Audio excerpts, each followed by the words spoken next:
再说，不过如果这样的，如果家族连这点，请立辅佐林平大人呢？你应该知道。统领大人，我们1400米。为了你，我可以，你不害我们吗？有很多事可以做的。山一个不识抬举的。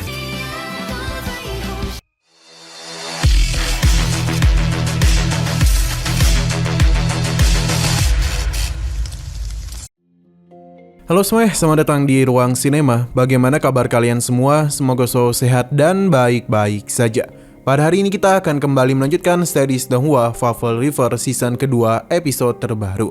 Kita sudah membahas season pertamanya pada channel Ruang Film 2. Untuk tahu lebih lanjut tentang series itu, kita sarankan untuk nonton season pertamanya dulu. Kita akan sediakan link season pertama di playlist. Tanpa berlama-lama lagi, kita langsung saja membahas season kedua dari series ini pada episode 25.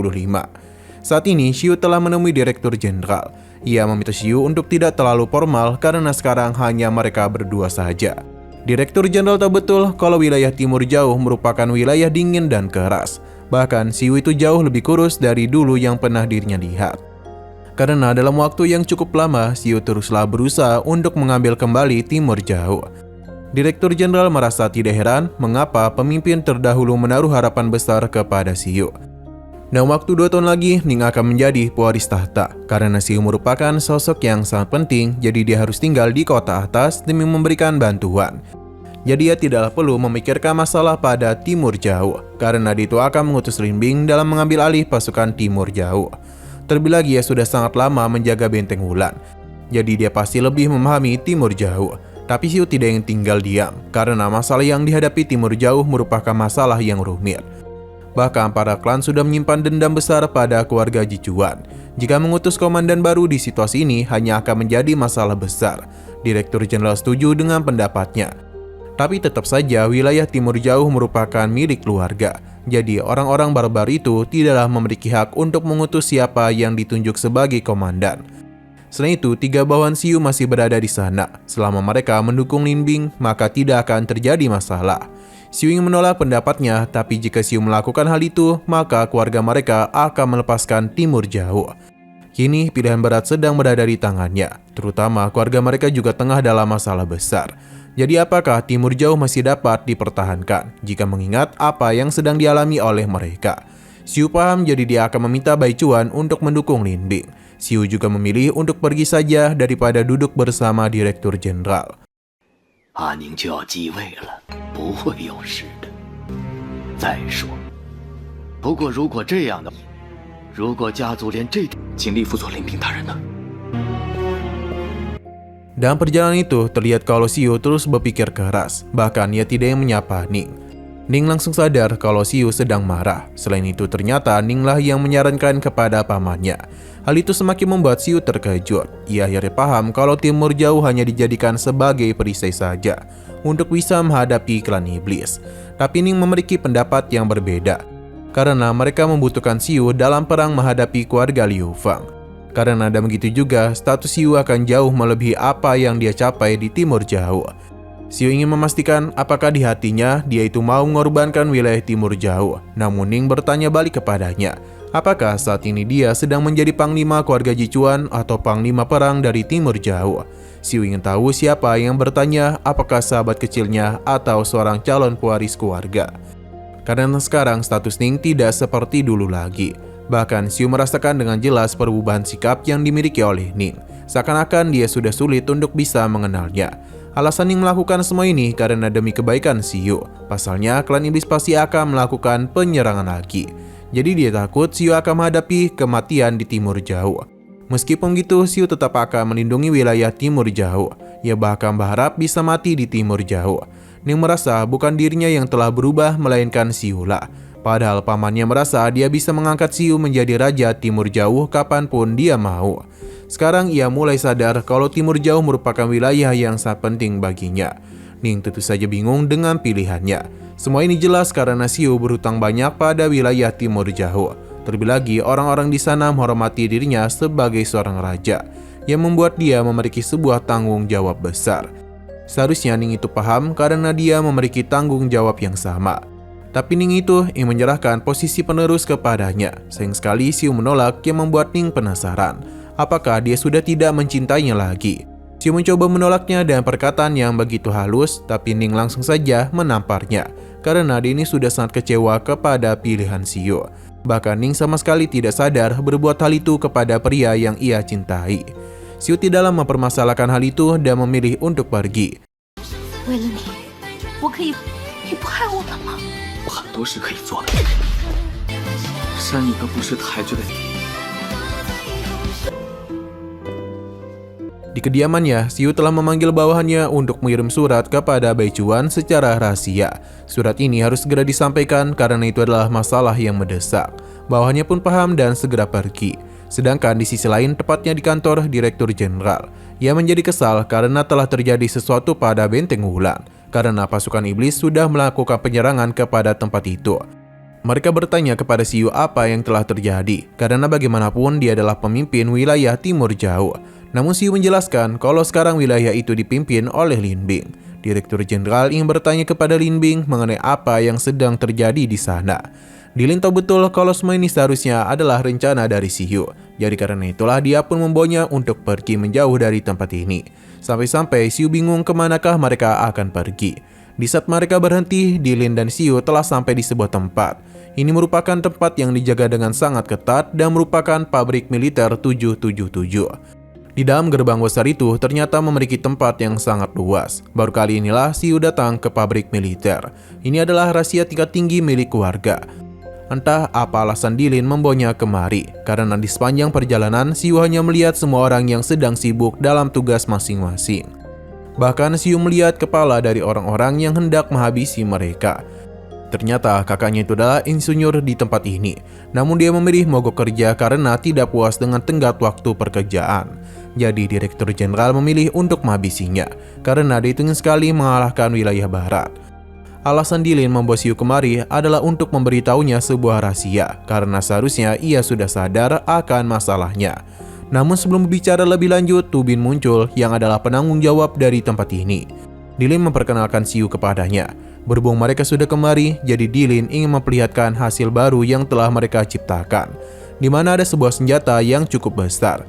Bagi Xiu, target dari senjata ini terlalu dekat. Namun ternyata target sebenarnya ada di atas bukit. Tanpa berlama-lama lagi, sebuah serangan langsung saja dilakukan untuk menguji senjata baru itu. Melihat hal tersebut membuat Xiu terkejut, karena senjata ini mampu menyentuh jarak 1000 meter, dan maksimalnya pada 1400 meter. 你应该知道。统领大人，我们1400米。Dia menanyakan pandangan Xiu apakah dengan senjata ini mereka bisa mengalahkan Liu Fengshuang. Xiu masihlah belum dapat menjawab. Sedangkan Lin yakin kalau dia sudah tahu alasannya membawa Xiu kemari. Namun bagi Xiu, dalam peperangan besar, jika senjata itu dikeluarkan, maka keluarga Liu Feng dapat menirunya dalam waktu singkat. Lin membenarkan hal itu, namun dalam waktu 1 tahun, keluarga Liu Feng akan kehilangan banyak kekuatan. Jadi mereka tidaklah memiliki waktu untuk bisa meniru senjata ini. Dalam waktu itu jugalah keluarga Jichuan harus benar-benar mengalahkan keluarga Liu Feng. Dan kalahnya keluarga Liu Feng, maka ini merupakan satu-satunya kesempatan bagi keluarga Jichuan mendominasi klan manusia. Xiu akhirnya paham, tapi Lin bingung mengapa dia malah membiarkan klan iblis melewati gerbang, yang malah membuat operasi prajurit naga mereka itu terganggu. Xiu tidak menyangka kakaknya dapat mengetahui rencana tersebut. Ini sangatlah wajar karena Lin merupakan sosok yang pintar. Terlebih lagi, jalur rahasia pegunungan Guqi hanya diketahui oleh Xiu saja. Kemungkinan hanya ada satu orang yang bisa membawa pasukan iblis melewati gerbang tersebut.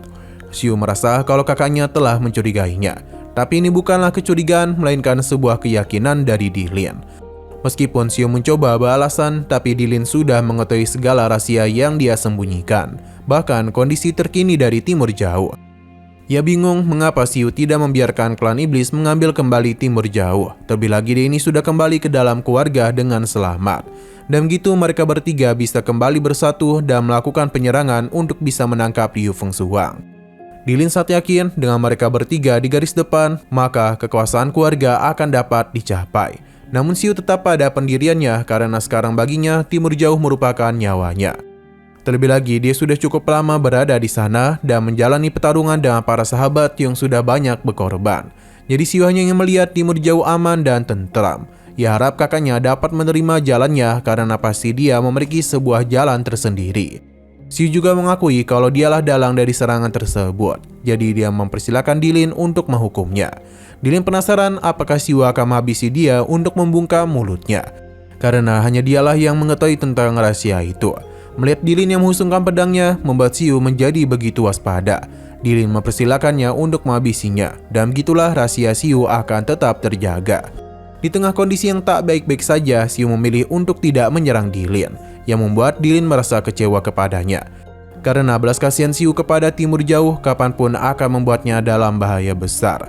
Dalam 4 hari ke depan, Dilin ingin melihat para iblis menarik mundur pasukannya, karena tidak akan ada sebuah rahasia yang bisa disimpan selamanya. Ia harap Xiu dapat menjaga diri dengan baik. Saat jugalah Xiu mulai mengingat perkataan pria sebelumnya. Di saat dia merasa sudah tidak punya pilihan lain, maka ia tidak hanya memiliki Jichuan saja. Namun Xiu bisa meminta bantuan kepadanya. Xiu sadar betul dalam pertarungan keluarga Liu Feng dan Jichuan, keduanya akan kewalahan. Jadi dia itu akan meminta bantuan kepada keluarga Lin dari barat daya. 我不会对你出手的。就只有我一个，秘密不可能永远被隐藏。你的妇人之仁忘了你的选择。龙骑兵计划一旦启动，下西南。 Xiu pun menemui Direktur Jenderal untuk dipindahkan ke pasukan Panji Hitam di barat daya. Karena begitu peperangan dimulai, tidak akan ada lagi yang bisa menjamin kalau barat daya menjadi aman. Selain itu, Liu Fengqisan juga telah memutar dari barat daya dan langsung menyerang kota atas. Jadi karena itulah dia tidak ingin kejadian yang sama terulang kembali. Tapi bagi Direktur Jenderal sangat disayangkan kemampuan Xiu digunakan di tempat itu. Namun Xiu tetap memohon agar menyetujui permintaannya, di mana akhirnya Direktur Jenderal pun mengabulkan keinginannya. Pada akhirnya Xiu pun pamit pergi dari tempat ini. Sesaat kemudian, Hising datang untuk melaporkan kabar dari provinsi wilayah timur, kalau klan iblis yang awalnya muncul kini mendadak menghilang. Tentu saja ini membuat Direktur Jenderal terkejut. Sedangkan di sisi lain, Lan Qi, wakil pemimpin pasukan Panji Hitam, tengah mendengar keluh kesah dari Xiu karena pasukan utamanya hanya diisi oleh pasukan muda yang tak memiliki pengalaman. Bahkan divisi kavaleri juga tidak mencapai 500 kuda. Ini terjadi karena Fang Jin yang merupakan pemimpin Panji Hitam sebelumnya menjadi ujung tombak. Namun karena ia sudah tiada, maka mereka pun telah kehilangan arah. Terlebih lagi, berbagai pasukan dari divisi lain terus meminta anggota mereka. Mereka awalnya meminjamkan prajurit unggulan, tapi yang dikembalikan malah prajurit baru. Sedangkan kuda sendiri pada tahun lalu baru mendapatkan 5.000 ekor. Lan Qi memohon untuk diberikan, tapi pada ujung-ujungnya yang mendapatkannya adalah Sterling, karena akan digunakan sebagai pasukan cadangan ke-53. Xiu sangat kesal dan apa yang terjadi, karena itulah dia akan memaksa Sterling untuk mengembalikan kuda mereka. Pada awalnya Xiu memiliki niatan untuk memanfaatkan pasukan Panji Hitam. Namun sekarang malah dirinya yang membantu mereka dalam menagih utang. 来的就变成新兵蛋子了，一批下来了，结果这马也开始干这种下，给他们53预备役师团准备的。黑旗军刮蹭油水出来给援。 Pada akhirnya dia pun telah tiba di kantor Sterling, di mana ia langsung menagih kuda yang telah mereka ambil. Bahkan Xiu meminta untuk mempertemukannya dengan pemimpin dari divisi ke-53, karena dia sangatlah keberatan kuda mereka dibawa berperang. Sterling tentu bingung karena divisi 53 merupakan pasukan yang Xiu dirikan sendiri. Mendengar hal itu langsung saja membuat Xiu sadar. Sterling menjelaskan di saat Xiu berada di Timur Jauh, kuda yang dirinya kirim berasal dari divisi 53. Meskipun ia sudah menerima kuda itu, tapi bagi Xiu itu merupakan masalah yang berbeda. Jadi Sterling itu masihlah berhutang 5.000 ekor kuda kepada mereka. Sterling tentu saja kesal karena bagaimanapun dia sudah membantu Xiu, namun sekarang dia malah menagih dirinya. Tapi Xiu tetap memaksanya. Sterling tidak lama mempermasalahkan hal itu, terlebih lagi dia sudah menduga kalau Xiu akan memasuki pasukan Panji Hitam. Jadi Denny sudah menyiapkan sesuatu untuk bisa menyelesaikan permasalahannya, di mana Xiu pun sangatlah senang karena dengan begini mereka dapat melakukan perjalanan ke wilayah barat. Sore ini Xiu akan melakukan perjalanan karena dia takut Direktur Jenderal akan mengubah keputusannya. Xiu pun berpisah dengan Sterling. Selama Xiu melakukan perjalanan, dia ini telah menerima pesan dari Baichuan, di mana semua orang sangatlah merindukan kepulangannya. Terlebih lagi, klan iblis sudah mulai melakukan penyerangan kepada wilayah timur Jawa. Meskipun para prajurit sangat berani, tapi mereka menderita banyak kerugian, terutama banyak korban yang berjatuhan. Selain itu, persediaan mereka semakin menipis yang membuat Mingyu sampai beruban. Tapi Baichuan meminta untuk tidak terlalu khawatir, karena mereka akan tetap mengikuti perintahnya dan terus bertahan di wilayah timur Jawa. Mereka tidak akan mengecewakannya dan berharap Xiu bisa menjalankan misinya dengan baik. Xiu berharap mereka dapat menunggunya. Dan ini adalah akhir dari season keduanya. Dan untuk season selanjutnya akan dimulai pada Januari tahun depan, yakni bab Komandan Barat Daya. 西南是否安好？大家，明玉愁的头发都白了。战士们很勇敢，祝大人您身体。 Oke, sekian dulu pada video kali ini. Untuk video selanjutnya akan segera hadir. Jadi bagi kalian yang mengikuti series ini, langsung saja klik subscribe dan aktifkan loncengnya. Terima kasih yang sudah menonton video sampai habis. Jika kalian suka pada video ini, klik like dan share ke teman-teman kalian tentang channel ini. Dan ditunggu aja kelanjutannya. Oke, sampai jumpa di video selanjutnya.